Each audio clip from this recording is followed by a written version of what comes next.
मेरे साथ कल्पना कीजिए, एक महिला जो अपनी 40 की उम्र में है और विस्कॉन्सिन में एक बहुत ही साधारण जीवन जी रही है। वह एक ग्राफिक डिजाइनर और पेट सिटर के रूप में काम करती है और अचानक वह अंतर्राष्ट्रीय हिटवुमन बनने का फैसला करती है। ये कोई सस्ता फिल्मी स्क्रिप्ट नहीं है, ये सच में हुआ था। और समस्या यह थी कि उसके पास न तो कोई ट्रेनिंग थी, न कोई अनुभव, यहाँ तक कि अपराध को अंजाम देने की सामान्य समझ भी नहीं थी। नतीजा, शुरुआत से अंत तक एक ब्लैक कॉमेडी जैसी तबाही। आज हम एमी पेट्रो की कहानी बता रहे हैं। वह महिला जिसने नकाबपोश कातिल बनने की कोशिश की और हर कदम पर बुरी तरह नाकाम रही। यह कहानी है विश्वासघात, मूर्खता और एक जहरीले रोमांस की, जिसने उसे जेल पहुंचा दिया। चलिए शुरू करते हैं। नमस्कार और एक नए एपिसोड में आपका स्वागत है। शुरू करने से पहले अगर आप ऐसी और भी पागलपन भरी कहानियां देखना चाहते हैं तो सब्सक्राइब करना और नोटिफिकेशन बेल दबाना न भूलें। अब सीधे आज के केस पर आते हैं। हमारी कहानी हमें बर्मिंघम, इंग्लैंड ले जाती है, जो इंग्लैंड के केंद्र में स्थित एक औद्योगिक शहर है, जहां सांस्कृतिक विविधता बहुत अधिक है और एक बड़ी पाकिस्तानी समुदाय भी रहती है। वहां 2018 की गर्मियों में एक छोटी सी लड़ाई, एक वेडिंग ड्रेस को लेकर बहस, एक बुरे सपने में बदल गई। जुलाई 2018 में मोहम्मद आलम और उनके बेटे मोहम्मद नबील नज़ीर बर्मिंघम के एक कपड़ों के बुटीक में अपने परिवार के एक सदस्य के लिए वेडिंग ड्रेस खरीदने गए थे। दुकान का मालिक अलत मोहम्मद नाम का एक व्यक्ति था। आलम और नज़ीर ने कीमत पर मोल भाव करने की कोशिश की, लेकिन दुकानदार ने साफ इनकार कर दिया। हालात बहुत जल्दी बिगड़ गए। बातों से बात बढ़ी, हाथापाई हुई और खून खराबा और मारपीट हो गई। नतीजा, आलम जो पिता थे के सिर पर ऐसी चोट लगी कि उन्हें स्थायी और गंभीर मानसिक क्षति हो गई। एक आदमी की जिंदगी कुछ ही मिनटों में बर्बाद हो गई। बेशक विवाद यही नहीं रुका।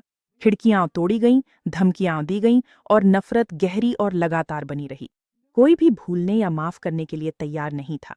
पूरा 1 साल बीत गया, लेकिन गुस्सा कम नहीं हुआ। आलम और नज़ीर बदला लेना चाहते थे। सिर्फ बदला ही नहीं, वे अलत मोहम्मद या उसके परिवार के किसी सदस्य को मारना चाहते थे।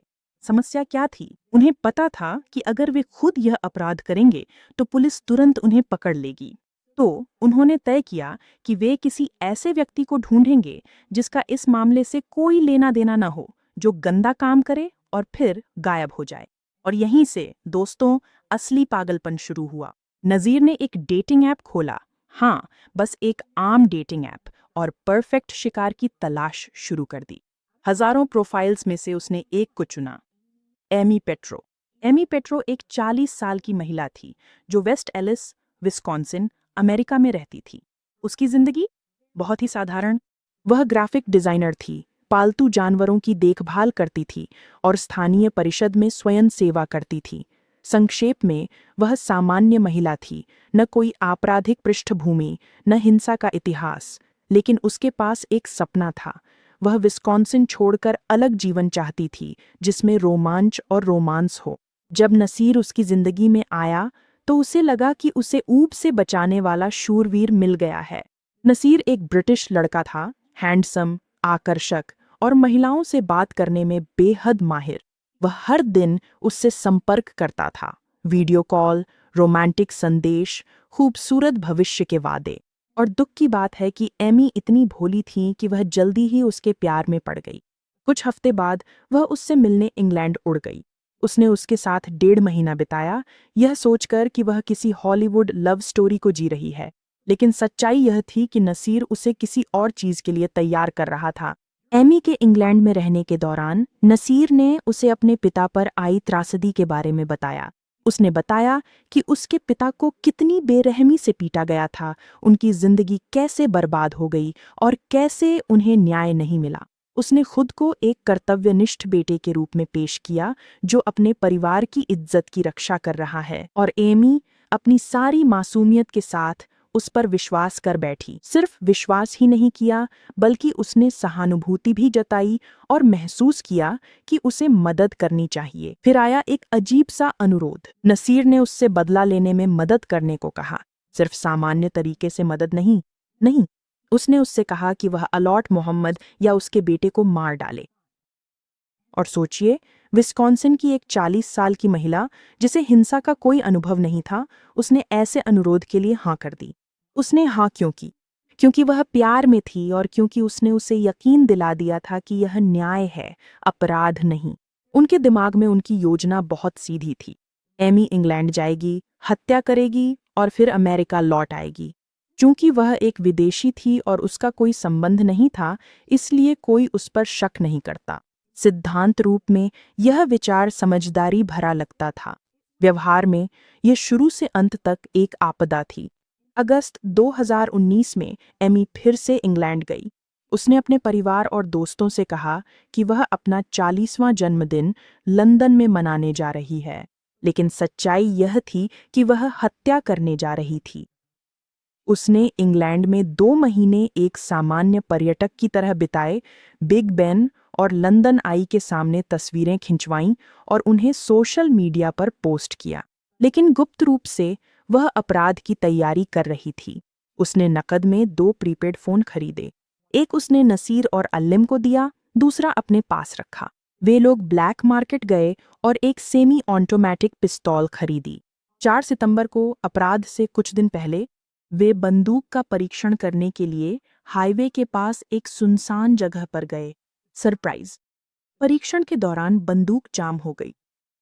यह एक स्पष्ट चेतावनी होनी चाहिए थी कि योजना विफल होने वाली है, लेकिन वे अपनी मूर्खता में आगे बढ़ने का फैसला कर बैठे। शनिवार 7 सितंबर 2019 को तय समय आ गया। एमी ने एक काली नकाब पहनी और एक फर्जी नाम से एक पुरानी मर्सिडीज किराए पर ली। बेकी बूथ, आलम और नज़ीर एक लाल वोल्वो में बर्मिंघम गए और दूर से उसे देखते रहे, जिससे जाहिर है कि पूरे विदेशी असंबंधित हत्यारे वाली योजना पर पानी फिर गया। एमी यार्डली इलाके में लक्ष्य के घर गई और 45 मिनट तक इंतजार किया। रात 8-10 बजे अल्लात मोहम्मद के बेटे, जिसका नाम जकंदा अली था, अपनी कार में घर लौटा। एमी कार से बाहर निकली, बंदूक हाथ में ली और उसकी ओर बढ़ने लगी। उसने ट्रिगर दबाया, लेकिन कुछ नहीं हुआ। बंदूक फिर से जाम हो गई। जिकंदा ने जो हो रहा था उसे देखा। वह अपनी कार में कूद गया, तेजी से रिवर्स किया। उसने एमी की कार के दरवाजे में टक्कर मार दी और उसे नुकसान पहुंचाया। फिर तेजी से वहां से निकल गया। एमी वहीं खड़ी रह गई, हैरान और अविश्वास में। उसकी योजना बुरी तरह विफल हो गई थी, लेकिन देश छोड़कर भागने के बजाय उसने दोबारा कोशिश करने का फैसला किया। पहली नाकामी के बाद एमी ने कार को एक साइड गली में छोड़ दिया और पैदल भाग गई। उसने टैक्सी बुलाई और अविश्वसनीय रूप से गलत निर्णय लेते हुए अपना असली फ़ोन नंबर और अपनी लोकेशन दे दी। वह होटल वापस गई, कपड़े बदले, रंग बिरली पैंट और स्टील टू वर्क शूज़ पहन लिए। उसने अपना प्रीपेड फ़ोन निकाला और खुद अल्लात मोहम्मद को मैसेज किया, तुम कहाँ छुपे हो? कोई जवाब नहीं आया। उसने फिर से मैसेज किया, छुपन छुपाई खेलना बंद करो। तुम्हारी किस्मत थी कि बंदूक जाम हो गई। अब भी कोई जवाब नहीं आया। फिर सबसे बेवकूफ़ी भरे फैसले में उसने एक और टैक्सी बुलाई और ड्राइवर को पीड़ित का पता दे दिया। ड्राइवर ने स्वाभाविक रूप से मान लिया कि वह बस एक आम अमेरिकी महिला है। जब वह घर पहुंची, उसने सामने की खिड़कियों पर गोलियां चलाईं और भाग गई। सौभाग्य से घर खाली था और कोई घायल नहीं हुआ। लेकिन यह अपराध हर जगह सीसीटीवी में कैद हो गया। अगली सुबह सड़कों पर पुलिस से भर गई थीं। जकोंडा अली के घर को घेर लिया गया और परिवार को सुरक्षित स्थान पर भेज दिया गया। पुलिस ने एक गहन जांच शुरू की। उन्हें घर के पास एक छोड़ी हुई मर्सिडीज मिली, जिसकी ड्राइवर साइड का दरवाजा मुड़ा और क्षतिग्रस्त था। कार के अंदर उन्हें एक काला दस्ताना मिला, जिस पर डीएनए था। डीएनए किसी भी आपराधिक डाटाबेस से मेल नहीं खाया, लेकिन पुलिस ने इसे सुरक्षित रख लिया। उन्होंने सीसीटीवी की जांच की और पाया कि वही मर्सिडीज हमले से एक दिन पहले इलाके में घूम रही थी। फुटेज में एक लाल वोल्वो मर्सिडीज का पीछा कर रही थी। उन्होंने वोल्वो के रजिस्ट्रेशन की जांच की और पता चला कि वह डर्बी के मोहम्मद आलम के नाम पर रजिस्टर्ड थी। बिल्कुल सही। पुलिस को तुरंत पता चल गया कि इसके पीछे कौन है। उन्होंने आलम और नज़ीर के घर पर छापा मारा, तलाशी ली और उनसे पूछताछ की। बिल्कुल, उन्होंने सब कुछ नकार दिया, कहा कि वे पूरी रात घर पर ही थे। लेकिन सबूत उनके खिलाफ लगातार बढ़ते जा रहे थे। 9 सितंबर को अपराध के सिर्फ 2 दिन बाद एमी मैनचेस्टर से शिकागो के लिए उड़ान भर गई। उसे लगा कि वह बच निकली है, लेकिन उसकी बेवकूफ़ी यहीं ख़त्म नहीं हुई। एमी और नज़ीर ने इससे भी ज़्यादा बेवकूफ़ी भरी हरकत की। उन्होंने नज़ीर के एक दुश्मन के घर इंग्लैंड में अवैध गोलियां भेजीं और नज़ीर ने गुमनाम रूप से पुलिस को फ़ोन कर उसकी शिकायत कर दी। उन्हें लगा कि उन्होंने अपराध का इल्ज़ाम किसी और पर डाल दिया है। लेकिन जब पुलिस ने उस पार्सल की जांच की तो उन्हें वही डीएनए मिला जो मर्सिडीज की दस्ताने पर था। अचानक दोनों अपराध एक ही व्यक्ति से जुड़ गए। उन्होंने उस पार्सल को अमेरिका के इलिनॉय राज्य के पेलेटाइन शहर के एक पोस्ट ऑफिस तक ट्रेस किया। उन्होंने वहां की सीसीटीवी जांची और एमी और नज़ीर को पार्सल भेजते हुए देखा। भले ही एमी ने खुद को छुपाने की कोशिश की, लेकिन भुगतान रिकॉर्ड्स ने उसकी पहचान उजागर कर दी और बेकी बूथ के पीछे छुपा फर्जी नाम सामने आ गया, एमी पेट्रो। 2020 तक एमी ब्रिटिश पुलिस की नज़र में आ चुकी थी। खुद को पुलिस के हवाले करने के बजाय उसने अमेरिका से भागने का फैसला किया। उसने एक बहुत दूर देश चुना, आर्मेनिया। आखिर आर्मेनिया ही क्यों? कोई नहीं जानता। शायद उसे लगा कि वहां कोई उसे ढूंढ नहीं पाएगा। वह वास्तव में वहां 4 साल तक एक झूठी पहचान के साथ रही। लेकिन, और यही मजेदार हिस्सा है, वह लगातार इंस्टाग्राम पर अपनी तस्वीरें पोस्ट करती रही। 2024 में एक बहुत ही होशियार ब्रिटिश पत्रकार ने उसकी तस्वीरों में सूरज की दिशा का विश्लेषण करके उसकी सटीक लोकेशन का पता लगा लिया। वाकई यह एक शानदार आइडिया था। जुलाई 2024 में आर्मेनियाई पुलिस उसके निवास स्थान पर गई और उसे गिरफ्तार कर लिया। 5 साल तक फरार रहने के बाद उसे जनवरी 2025 में ब्रिटेन प्रत्यर्पित कर दिया गया। मुकदमा 2024 के अंत में शुरू हुआ। सबूत इतने भारी थे, सीसीटीवी, डीएनए, छोड़ी गई कार, काला दस्ताना, टैक्सी रिकॉर्ड, मोबाइल संदेश, गवाहों की गवाही। यहाँ तक कि कार बेचने वाले को भी वह याद थी, क्योंकि उसने हुडी और चप्पल पहनी थी और नकली नाम इस्तेमाल किया था। इतने सबूतों के बावजूद एमी ने सब कुछ नकारने की कोशिश की। उसने दावा किया कि वह अपने जन्मदिन का जश्न मनाने बर्मिंघम गई थी और असली हत्यारी कोई दूसरी अमेरिकी महिला थी जो उसकी तरह दिखती थी और वही जूते पहनती थी। बिल्कुल, किसी ने भी उस पर विश्वास नहीं किया। 21 घंटे की विचार विमर्श के बाद जूरी ने घोषणा की कि एमी पेट्रो सभी आरोपों में दोषी है। हत्या की साजिश, हथियार रखने और अवैध रूप से गोलियां आयात करने का अपराध। जहां तक अल्लम और नज़ीर की बात है, उन्हें भी सजा सुनाई गई थी। नज़ीर को 32 साल की कैद हुई, अल्लम को 10 साल की कैद हुई।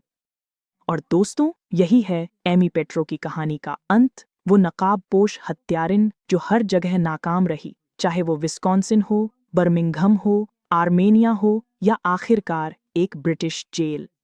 यह एक जहरीले रोमांस, पूरी तरह से मूर्खता और एक बुरी तरह असफल अपराध की कहानी है। सीख क्या है? अपराध का कोई फायदा नहीं होता, और एमी के मामले में अपराध तो काम भी नहीं आया। देखने के लिए बहुत बहुत धन्यवाद।